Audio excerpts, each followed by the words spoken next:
you're going to know people, and you know that they'll have a nice dinner for you later on in the evening. You know, try to go somewhere where wait a minute. you get pushed a little bit. Sorry, I know. I'm gonna say don't go to library conferences, and I'm gonna get my hand slapped somewhere. But there's things called an event apart, which is put on by a list apart, which is an excellent website. Social Media Week in Chicago, you know, do stuff like that. Just get out of library world, because that's where the real innovation happens, because those folks have the money to make innovation happen, and then we can, you know, definitely build on that. If you have to go to a library thing, go to Internet Librarian or Computers in Libraries at least, you know, so that if you're more interested in technology, it's a whole conference for you, not like where there's a one-day track about technology, and then the rest of it is, you know, author programs and stuff, which are great, don't get me wrong, but it just, we have to break away from that if we're going to be innovative. So really, that's like my spiel, and I'm going to open it up to somebody else. And I saw Beck, then Andrew. Beck? I have a question back here. Yes. What was the name of that festival in Minneapolis? It's I-O, it's E-Y-E-O Festival. Sure. E-I-E-I-O, you just think of it that way.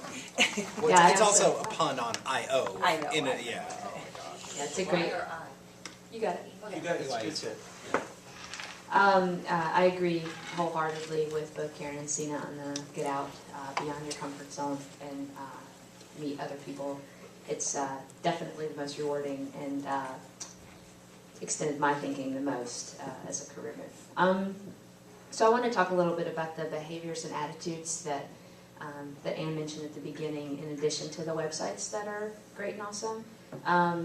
The thing that I have a behavior and attitude about that I think has been beneficial in helping me keep up with emerging tech is just to, you're never going to hear me say, why would I join that, or yet another login, or those phrases that you hear people say a lot. I'm always very, very generous adoption policy. So if I hear about something, I go ahead and install it. I go ahead and sign up.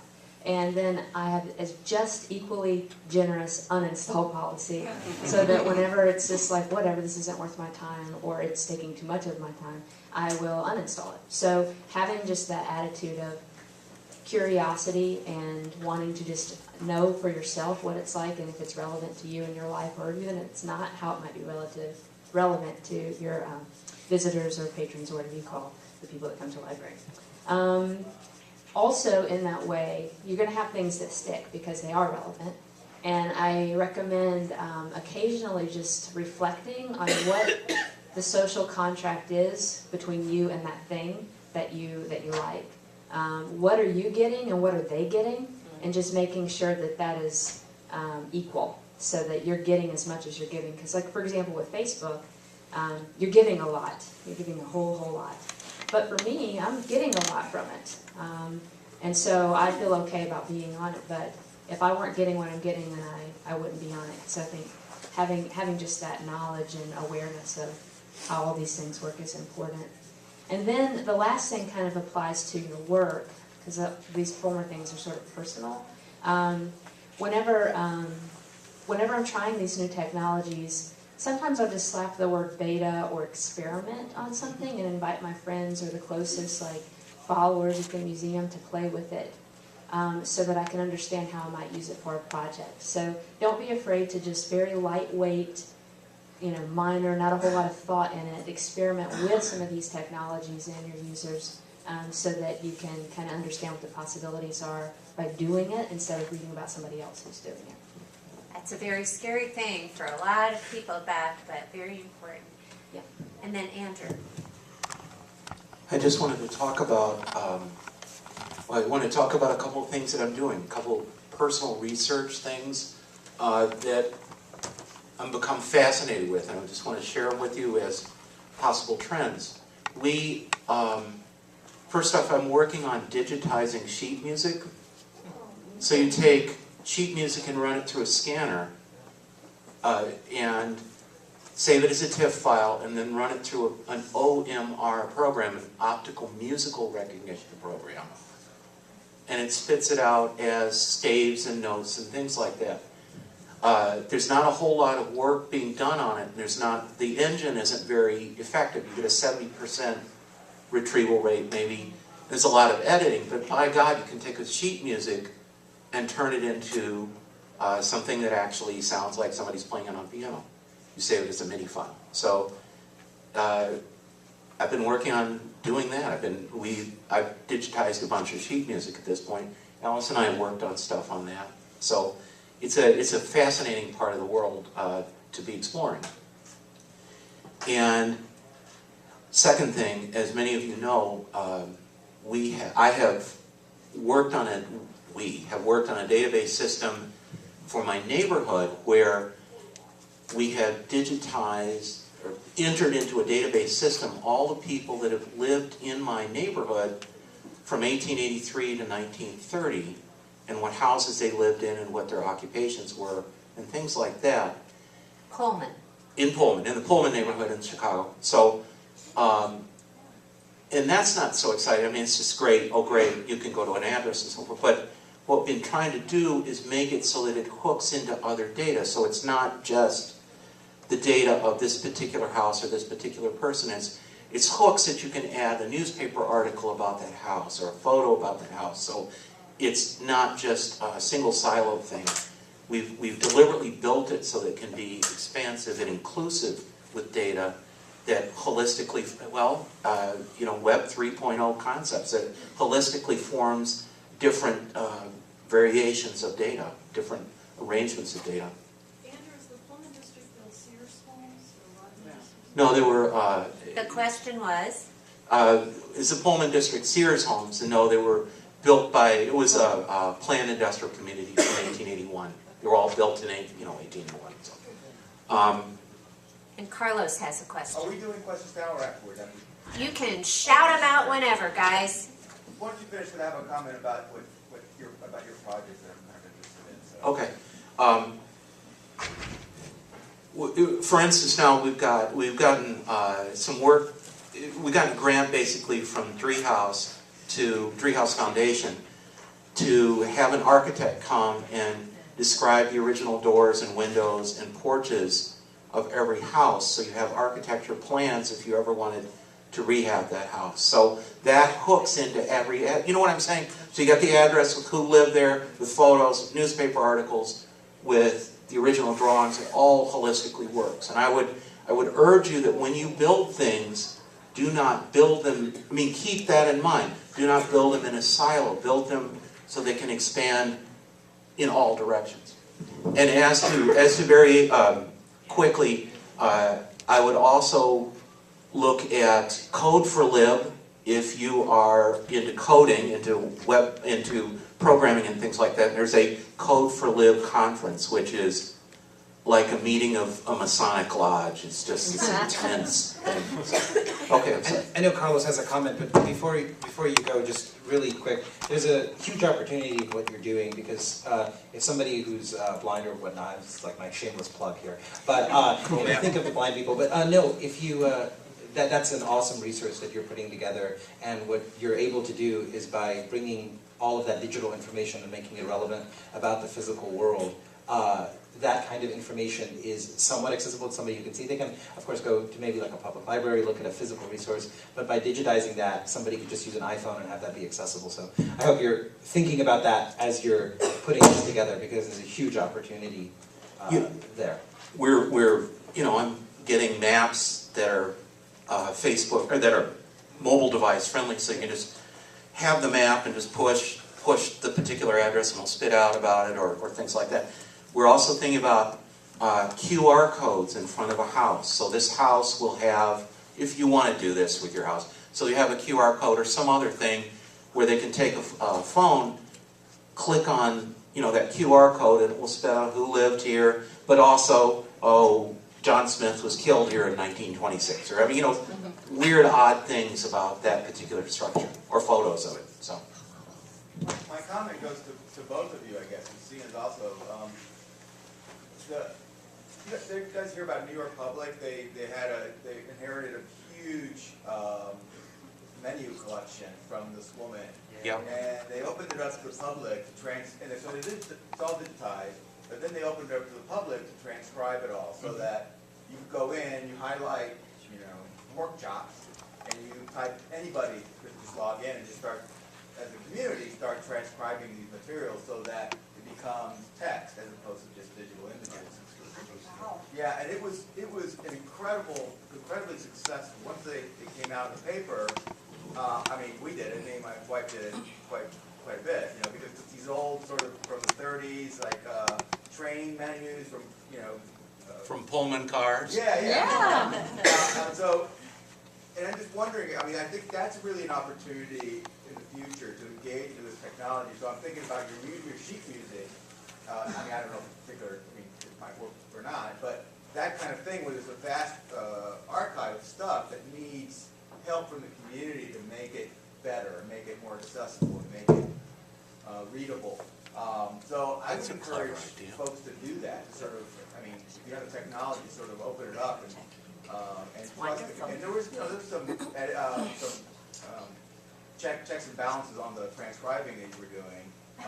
But it was great because you just highlight it. It's really great software. You could highlight whatever you wanted. It said this needs, and then once you did it, it would take that little piece of digital imagery out of the picture because you need to transcribe it. It was great. So that's a great, clever. I'm sorry. Go. That's a great, clever idea. So you get the sheet. So everybody agrees. Unfortunately, the engines aren't cheap. So $180 for the software, but if you get a file that's 70 or 80% complete, you're at least that much further, and you can crowdsource it. Right. It's brilliant. Sorry. And so, well, no, I was just going to agree with that and say that crowdsourcing is something that is gaining a lot of popularity these days. It's not the solution to all problems, but I encourage you to look at things like Amazon's Mechanical Turk is a service that offers this. Mechanical Turk. So that's a great service. They have an API, so somebody can write a program to do exactly what you're talking about. Cut a piece of the image, label it, and they automate all of that. They handle the micropayments to the workers who get on there and work. And if you want to do it for free, if that's something that you're offering. There is actually a project, I'm trying to remember the name of it, but it is, the Smithsonian is doing it. And what they're doing is they have something like 10 million objects. And so, at any point in time, however many tens of thousands are in circulation. So it's like virtually impossible to annotate all these objects. So what they're doing is they made an iPhone app, and you go into the museum, and then you read and you describe into this app. And then somebody else comes along, and instead of recording, they can just kind of put it on play, and it's almost like a streaming radio of all of the different people's descriptions of the exhibit in front of you. Now, this is just cool from a social inclusion, this is really neat, but they actually turned it into an accessibility thing as well, because then somebody who can't see the stuff in front of them, they have all of these different points of view of what's in front of them because there's no braille label or because there's no digital thing. So I really encourage you to look at crowdsourcing and how that can be used in what you do. But Mechanical Turk's a great website to start with And on that. I do want to be sure that everyone gets some time, so just continue. Just a tiny little quick comment. Okay. I'm sorry. The other, Take the microphone. with the names, okay, quickly, with the names, with the addresses and so forth, we have put in a public inclusion thing so that they'll have the address, but they can also say, yes, my Uncle Sam used to live here, and, Context. Yeah, and he buried a body in the basement or something, whatever the particular comment is. I will be quiet. Okay, others on the panel. Yes, Mike. So I just maybe wanted to offer some more general advice. We've heard from some outstanding sources and had a bunch of websites to visit, but just kind of in general, everyone is kind of saying the same thing, to participate, and not only participate, but participate with enthusiasm digitally. It's exciting that on Twitter or another social network that you can reach out to experts. Yes. They might not always respond, or you might get lost in the noise, which is something that we've talked a little bit about in some of the groups. But you have that opportunity, and you should take full advantage of it. You're really kind of the only thing that's holding you back from that standpoint. So I would kind of really kind of just tell you to be optimistic about it, be enthusiastic, and that's what you'll get back. I feel it. So pretty general, but that's kind of where I stand on it. Can I use that for a second?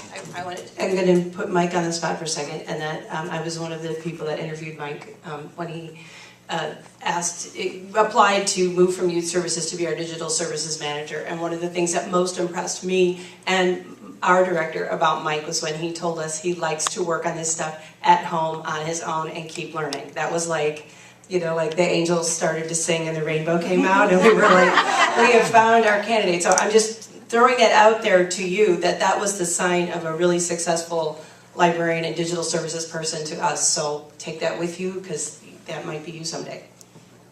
Sorry, Mike. I'm probably not the best person to talk about these things, but like riffing off of what they're talking about and taking your own interests and education in hand, there are just so many opportunities that you can take advantage of, like the massive open online courses. I don't know if anyone has talked about those in this cohort, but Code Academy is this really great website where you can basically just teach yourself to code for free, you know, locally classes like Dabble. I don't know if you're familiar with this website, but you know, they offer a variety of classes for pretty cheap in the Chicagoland area. On basically anything from like whiskey tasting all the way over to coding and graphic design. I can do that one. I can do that one. Yeah, so I mean, it's just the opportunities are there, and it's on my agenda, but I haven't experienced it yet, so I just have to throw it out there. But yeah. Talk about, do you know about Khan Academy? Do you want to talk about that one? Oh, Yeah, the Khan Academy. I'm not So familiar. I had a question. You can go ahead. But there was Oh, a question. question. I was just going to mention a website called bentobox.io. Yeah, that's good. Yeah. Bento box? Bento Like Box. you get, like yeah, the it's like Japanese you get Bento just Box. tutorials, Yeah. basic coding tutorials. Yes. BENTO? box.io. Okay. I'm going to say something really quick about Khan Academy. I assumed someone else would bring it up, so that I didn't mention it. KHAN. Khan!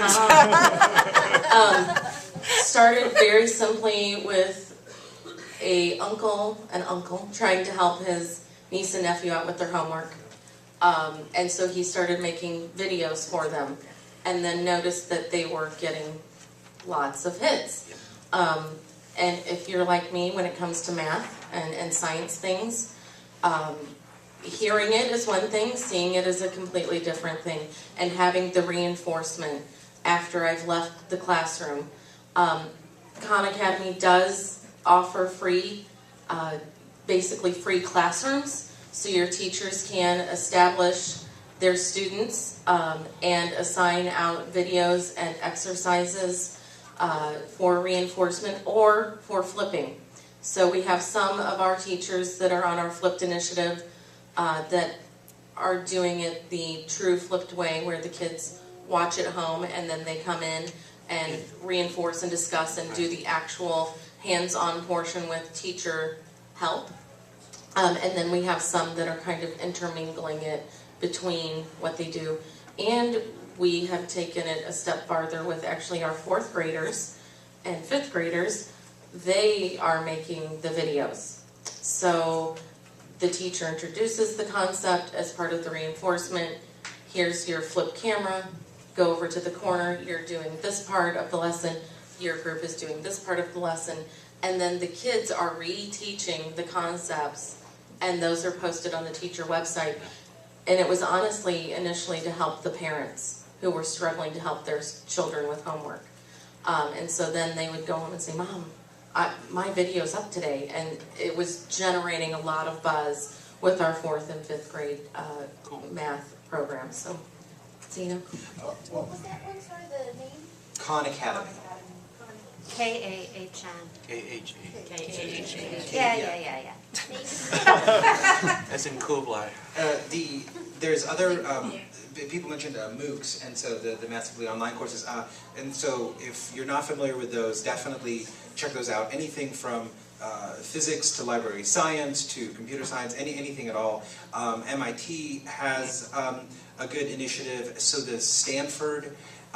And there's a couple of others as well, but those are the two that immediately come to mind that are pretty active in this space. MIT used to be called, well, they did open courseware, which was a little different. You could actually, they would just video regular MIT classes. You could just sit in virtually on a regular MIT class. And so that's one thing out of them. But now they have, what is it, MITx? Is that, yeah, so MITx/X. Is their MOOC, so definitely check those out. And I saw Rachel was poised. Rachel. Yes, I guess I would say something to keep in mind, speaking from a K-12 experience and maybe some other people not having some of that K-12 experience, is one of the other trends that is emerging right now, in addition to Common Core and flipped classroom, is project-based learning. And so students being given a question or an issue and self-directing their learning, and the teacher acting as a facilitator and a guide. And something that goes along with that, or is tied into that, is the concept of digital natives versus digital immigrants. And to give you kind of a definition for that, anybody who was born in 1985 or later is considered a digital native, and anybody before that would be a digital immigrant. So you can decide where you fall as far as that goes. But finding some kind of holes popping up for the digital natives, you know, people who have grown up with electronics and computers and, you know, all sorts of media, and being very comfortable with it, but maybe not having some of the research and information literacy skills to go with it to determine what is reliable, what is authoritative, how to contribute. And so this is kind of also an issue that's beginning to crop up in education, but then will also kind of spill into the community as well.